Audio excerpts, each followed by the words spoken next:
Hello, welcome to this training. My name is Abby and I'm a fellow teacher of Pathways. I've been teaching for Pathways for about a year now. And in this training, I'll be walking you through a grade 1 phonics lesson. And this is both applicable for grade 1 and grade 2 phonics. The objectives of this training is to give you a better understanding of what's expected of you, to give you the step-by-step process of how to teach a phonics lesson, and to give you some advice and tips, and just, boost your confidence up if you're a bit unsure of what to do. So let's get going. So before I start going into the actual lesson, I just want to start with this sort of metaphor. I always refer to phonics as sort of training your mouth, as though you're training your body going to the gym. So for example, you're going to the gym for the first time, you're doing free weights, meaning that the dumbbell weights, and you're trying out some new exercises. I know when I went to the gym for the first time and I started doing free weights, I was all over the place. My coordination, my motor skills was, I was all wobbly, but after a while, I kept repeating the movement pattern, and my neuromuscular system adapted, and the movement pattern became second nature to me, and it was just really easy for me to do a dumbbell bench press. I feel like that's the same thing with phonics. You've got to train your mouth up. When you're learning a new language and there are new sounds in that language, it feels so strange to articulate those sounds in your mouth. And you're like, how do you create that sound? And it's a bit strange, right? So I always just think of it like that.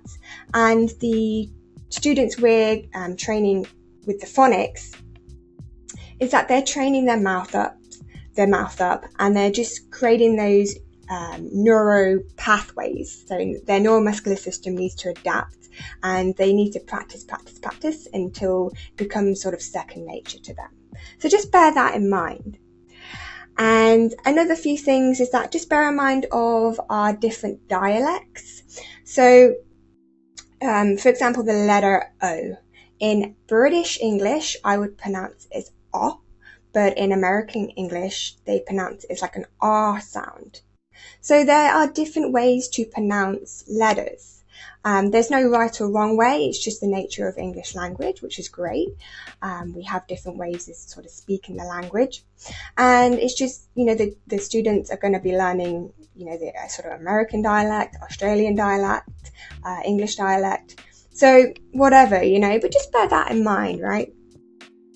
And with regards to training their mouths, I would encourage you to exaggerate your movements in the mouth. They need to learn where your tongue is going, where the sound is coming in your mouth. For example, G, g, g, g. I would hold my throat here and go g, g, g. The letter N. This is a tricky one. A lot of my students will go M. If they don't look at my mouth, they'll probably go It sounds similar. So I would open my mouth up, stick my tongue behind my teeth, and point, and just let them know, look, my tongue is behind my teeth. This is how you pronounce the sound, okay? And like other sounds like, again, this is more for advanced learners in phonics, but I would really exaggerate the movement and just point to where my tongue is. So yeah, there are a few of my tips I'll give you. So let's get going. So for every lesson, there is a lesson plan, and you just open up in the classroom. So again, like I said before, you can enter the classroom like a week before and prepare your class. So I'm just going to open up the lesson plan now. Just bear with me. Happy or sad teaching plan. Here we go. There you see it. It looks a bit different to the older classes for grade 3 and up. So you have the flow chart. So this is just there's different sections within the lesson. You've got the warm up, target sound, and it indicates the process of teaching the phonics lesson. And then you have the breakdown of the actual activities. Again, it looks a bit different from the older classes. And like I said, the local teacher, meaning the Chinese teacher. So the local teacher, again, will warm the children up and do some activities with them. And then we enter the class and then we start the rest of the activities. So foreign teacher, meaning us, sometimes referred to as online teacher. So in this lesson, the target sound is ah. And then there are activities like sharp eyes. So this might not make sense to begin with. You will need to look at the PowerPoint to sort of understand the activity. But if you get really confused with the activities, then please just refer back to the lesson plan. So there's quite a lot of activities in the phonics lessons. And let's just have a look at the actual lesson. So I'll open up the lesson. Oops, that's the lesson plan. Okay, here we go. Let's make it bigger. There we go. Okay, so the first few exercises will be with the local teacher. So you need to fast forward it to this page. So this is your starting page. And again, you need to welcome the students. Hello, how are you? They are younger learners. They can have lots of energy. They tend to greet me like really excited. They're all like, hello. And if you've worked with younger learners before, you've got to keep them focused. They can become a little bit like all over the place. So it's an interesting but fun class to do. And there's you need to be doing a lot of TPR and singing and all that sort of stuff with it. And then I would greet the local teacher and say, hello teacher, if you know their name, for example, Emma, hello teacher Emma, to get that rapport and relationship with your local teacher. And then you start off with your first slide. Now, down here, it does indicate students learn the letter name. We're not doing the letter name, we're just doing the phonics sound. So do not say A, please just go ah, ah, ah. Okay, they don't want to be learning the names of the letters. We're focusing on the phonetic sounds. So with this slide, I usually do this, ah, ah, ah. But you can do it in different ways. Sometimes you can get them to do it with their own bodies. They can stand up and make the shape of the letter. It depends on the actual letter shape. Some shapes are really easy, like Zika, Biba. Bear in mind, make sure that you're doing it the right way. But yeah, use their fingers. Get them to do it themselves. Use actions. And I would experiment with different sort of pitches and tones. So I go ah ah ah ah ah ah ah ah ah ah. You might want to clap it ah ah ah ah ah ah ah ah ah ah. Just play around with it, okay? Just be funny and goofy or whatever. And then you may have seen this in the video. I'll just move myself over here. So you may have seen this in the video for Bad Boy Ben. So this is just recognizing the letter sound with the actual symbol, letter symbol, I guess. So I would probably start off with the letter A to begin with, to demonstrate A, yes or no. And hopefully say yes, yes. And then I would circle, and you either can circle another one or you can drag it like this. It's whatever you want to do with that. And then I'd go, and hopefully they'll say no. They may repeat you and just say but usually the local teacher will step in and just explain that. Is it and they'll say no. And once they get used to it, teaching this activity is pretty easy. You just drag this around and test to see if they recognize the symbol with the letter sound. So that one's a nice exercise to do. And then as you can see down here at the bottom, there's at the teaching notes it says, teacher reads the sound I, A, O. So number 1 is I, number 2 is A, and number 3 is O. So I would just go, I wouldn't explain it because they don't know much language. So I'll just go, eh, eh, eh, eh, eh. And then what I could do actually, drag it. So you circle, eh, eh, eh, eh, eh. And then I would drag it over here. Ah, ah, ah, ah, ah. Oh, oh, oh, oh, oh. And I would say, ah, ah, ah, ah, ah. Is it 1, 2, or 3?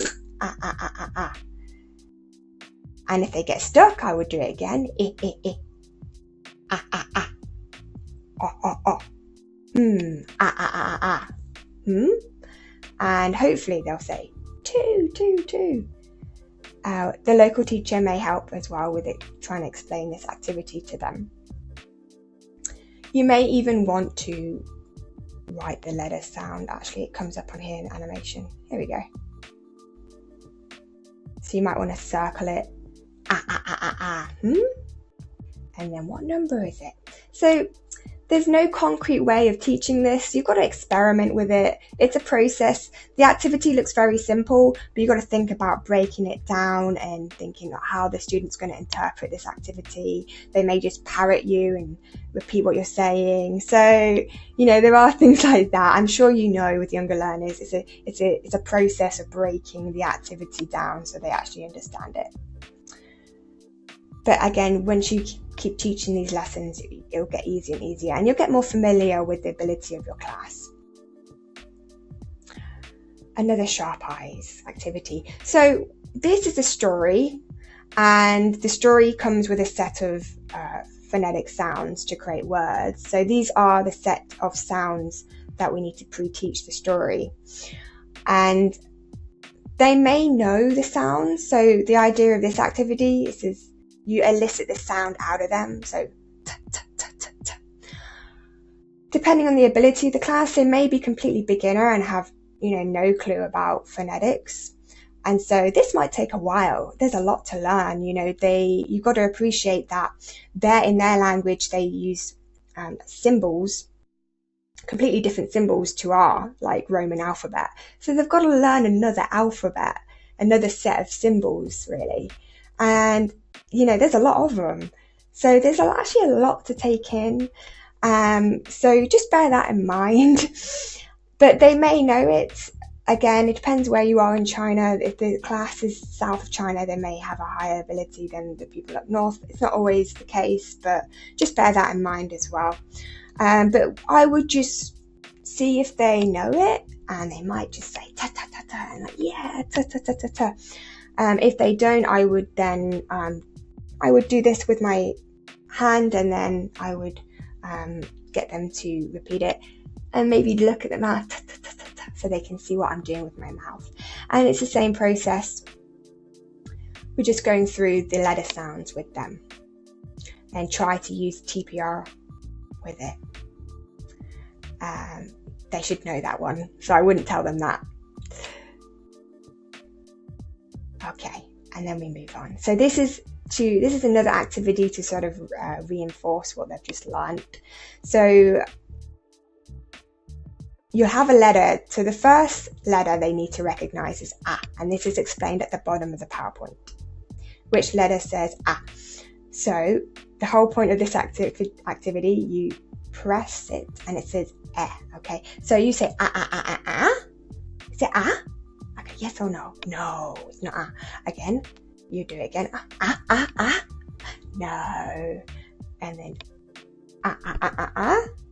And then how do you say yeah? And then it will appear at the top there. And it's exactly the same process. So the next letter is B. I would get them to practice B, and then look. Now that's a tricky one because it's a lot of children get that confused. They write it the opposite way around. When you say write duh, they write buh. So they may say yes.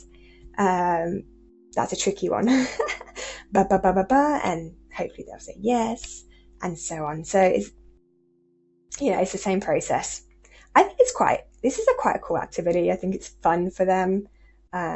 It's engaging. Something's moving around. They are younger learners, so they need to be focused on exciting things, as you know. Yeah, so that's the process with that activity. We'll just move on. And now we watch the story to see the letter. So the video should be in your little file, in your cloud. And it says, watch the story to see the letter A. Now, explaining that to younger learners, like, they won't understand what that means. So what I would do, I would play the story and pause it. I don't have the story here actually at the moment. And in your toolbox, there is a highlighter. Let me see. Oh no, not the toolbox. On your sidebar, sorry, there's a laser pointer. It's called the laser pointer. It's just underneath the trash can. And you click it and you can use it. You can see it there. Because on the videos, you can't draw a line. You can't draw anything on it. So you use the laser, this thing here, to focus their attention. So I would pause on the video. The video has subtitles, and I would just, look for the and I might just say, what does this say? It's and then point another one, it's So under maybe happy, I'll go, what's this? And then I would go to sad, and go, what's it? And that's how I would do that activity. And it's good to have a video in there. Again, like I said, they're younger learners. They need things to be different and change it up a bit regularly in the lesson, as they can become quite bored easily. Okay, so read the sounds and blend the words to practice the sound. So this is a breakdown of the sounds. So I would just do it like this. I would try and elicit the sound out of them. If they don't know it, I would just go. And then we would elicit this one.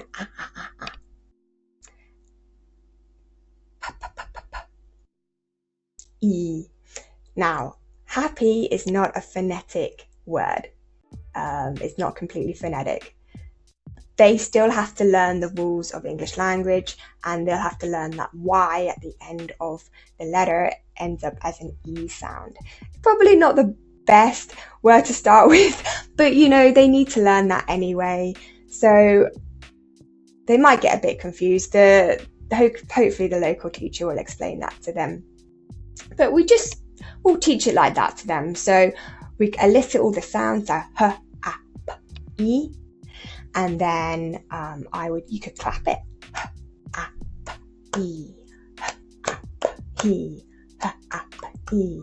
And then I go happy, happy. That's how I would do it. And then it's the same process.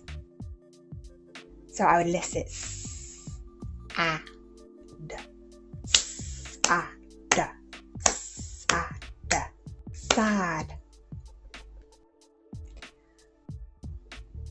And it's the same process with all of them. You can do it different ways. It's whatever you want to do, but that's the idea of the activity. They need to learn how to break down. If they don't know how to read a word, they need to learn how to break it down, and then they can work it out for themselves. Okay, and then we come to this activity here. Now, the idea of this is that they need to work out how many sounds are in the word.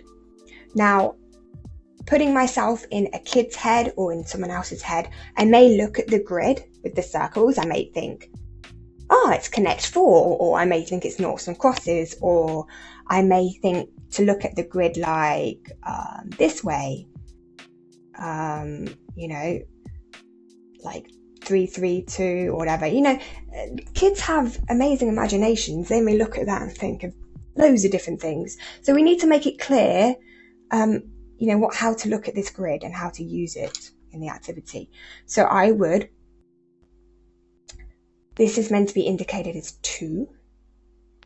It's like 2 sounds, like 2, like t, 2. 3 sounds and 4 sounds.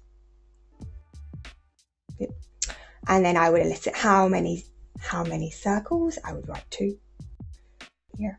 And then how many circles? 3. And how many circles? 4. Okay, so now you've indicated how to look at the grid. And now you would need to demonstrate this activity first. So I would probably demonstrate it with my fingers. Ah, and then da, sa, da, sa, da. How many? 1, 2, 3. And then I would just do that 3. Okay, good. And then we'll do the activity again. Unfortunately, it gets erased off, so you might want to circle again for the first few times. Not very neat, but you know, they'll get the idea. And we'll practice with bad, so after, how many? And then hopefully you'll say 3, and then you do that. And they should get used to the activity. So I might not even say it. I might see if they can work it out themselves. They might just think, oh yeah, let's just count the letters. Now, this is a tricky one coming up. Not cats. Happy. That's a tricky one because 1, 2, 3, 4, 5. There's 5 letters, so they may say 5. They may just keep saying 3 because they've got used to saying 3. In fact, there are 4 sounds in happy. E. E. So again, you may need to help them with this. It'd be interesting to see what they say. And then this is a similar exercise. Again, this actually emphasizes the fingers. So we really get all the children to use their fingers in this exercise. So how many sounds are in sad? Learn how to blend the sounds. So I would, oh yeah, this is animation here. Sorry. I would try and elicit out of them. What is it? Ah, da. And then I would practice like this. Ah, da, ah, da, da. Sad, sad. So this, if you use all 3 fingers like this, it indicates to say it all together. Sad, sad, sad. That's how I would do it. You can do it in other ways if you want. It's the same process. Try and elicit the sound out of them, and bad. This might be quick exercise, it might be a slow exercise. It depends if they already know the sounds or it's completely new to them, so they're just learning them all. So it could take a while. Again, it depends on the ability of the class, and this is the tricky happy one. But this happy one actually is good because they have to think about it's not always the same rules. It's not just 3 letters and then 3 sounds. So it gets them to think a little bit harder. It expands their thinking. Okay, so in this game, it's called Hot Seat. In the lesson plan, it says for the children to choose the correct chair. Now, I'm sure if you've, taught younger learners in a class, physically in the class, you know how it's quite a long process to do an activity or a game like this.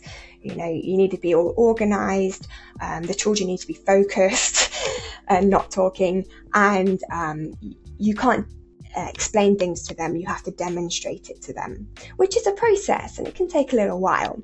Bearing in mind, the classes with the younger learners can be up to 50 children in each class, and they tend to be in rows, long rows, not all of them, but they tend to be in long rows. There's a sort of limited amount of space in the room, and you know how it is, if all the children stand up and start doing things, it can get a bit chaotic. And this is completely new to them as well, like they've got a foreign teacher up in front of them. So with this exercise, I think what they want you to do is have 3 chairs in a row, and you say a word and they need to sit on the chair with the ah sound. Now, I would probably find that, it's quite it might get a bit crazy, and there's a lot of cooperation you'll need with the local teacher. And if this whole process of teaching the letter sounds is taking a while and stuff like that, and you've not got much time, and you can adapt the exercise for the class, basically. So this is what I would do with it. I would demonstrate the activity first. So the first word is tap. So I would I would say tap. Tap. 1, 2, or 3. Tap. And they may not get it. So I would, in the circle, put t, a, p. And I would say is it 1, 2, or 3? And hopefully they'll see the sound, and they'll say 2, 2, 2. And the little cat that's eating food will go over to the 2, and I'll be like, yes, well done. And then the actual word comes up after. So the next word, I've written the words down in advance. Had. So this time I won't write it down. I say had. I might go had. Is it 1, 2, or 3? And hopefully they'll say 2 again, and then the cat goes over. So that's how I would do that, instead of running to the chairs or getting the children to sit down in certain order. If you've got time and the class is at a good ability, then that could work. But this is another idea I'd have. It's the same process. Actually, all of them are 2, so they might just end up saying 2. Because they think, oh, that's the answer too. It's the same process. And then we have the blending activities. This is really important. Really enforced blending and learning how to read. So I would elicit a out of them, and then I'd elicit b out of them. So we have b, a, b, a, and then you could do that to see if they say, oh yeah, we've got to blend it together, or you could just underline it both. B, a, ba, or you could clap it. B, a, ba, b, a, ba. You have freedom. You can do whatever you like, whatever works for your class, basically. And it's the same process. So you might want to demonstrate it first, give them the answer. B, a, b, b, a, b. Sorry, b, a, ba. Sorry, b, a, ba, b, a, ba. And then we have the other one. You might want to break it down again. So what's this? Okay. A, pa. Or a, pa. After a while, once they repeat the process, I'm hoping to speed it up, they'll just say fa. They'll work it out. And then they'll work out this one. Ha. Okay, and then we have ending sounds. Ad. Now, ending sounds are very important, because I found when I taught in Thailand, ending sounds, they just struggled with it. For example, milk, they'll say mil, mil, mil, mil. Dog, they say do. Or cat, ka, ka. In English language, we have strong ending sounds. In other language, the ending sounds aren't as significant. So they really need to understand that they need to really pronounce that ending sound. So these are really important to get them to pronounce correctly. So ad. So you point to your mouth.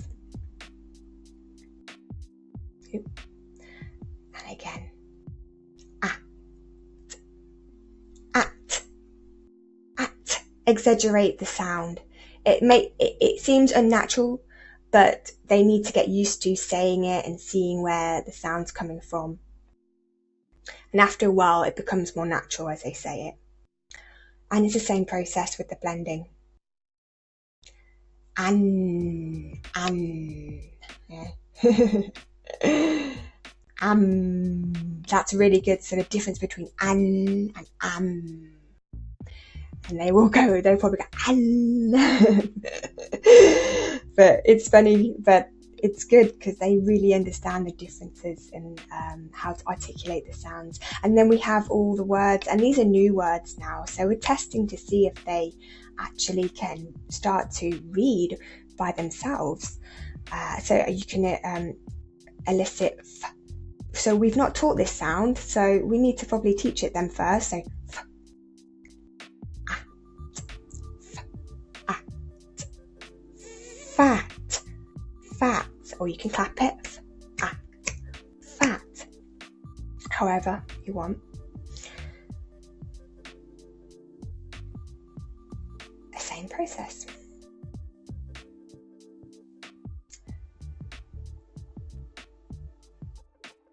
Okay, and then we have the ending sounds. A different ending sound.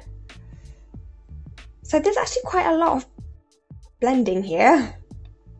As you can imagine, it might take a while and it depends how quickly they get the sounds. So don't worry if you don't get through it all. We'll see how it goes, and don't worry like, oh God, we're running out of time. Just do as much as you can and go with the students' pace. Don't rush them. This class is for them. It's student centered, so go with how they're learning it and their pace. But there's a lot of activities you can experiment with, play with, and if you're really unsure of what to do, look in the lesson plan. And you have your own freedom of what to do, so you can teach it in certain ways, get more ideas, use lots of TPR, exaggerate your mouth movements, be enthusiastic. These are younger learners, they need to be entertained, all right? So lots of different silly sounds, different pitches, so high, low, loud, quiet, all that sort of stuff. So I'm sure you know all this anyway. These are just my tips and advice. And if you need any more help, then I am on WeChat and Skype, so just give me a message. Other than that, so that was my training, and I hope to speak to you very soon. Thank you.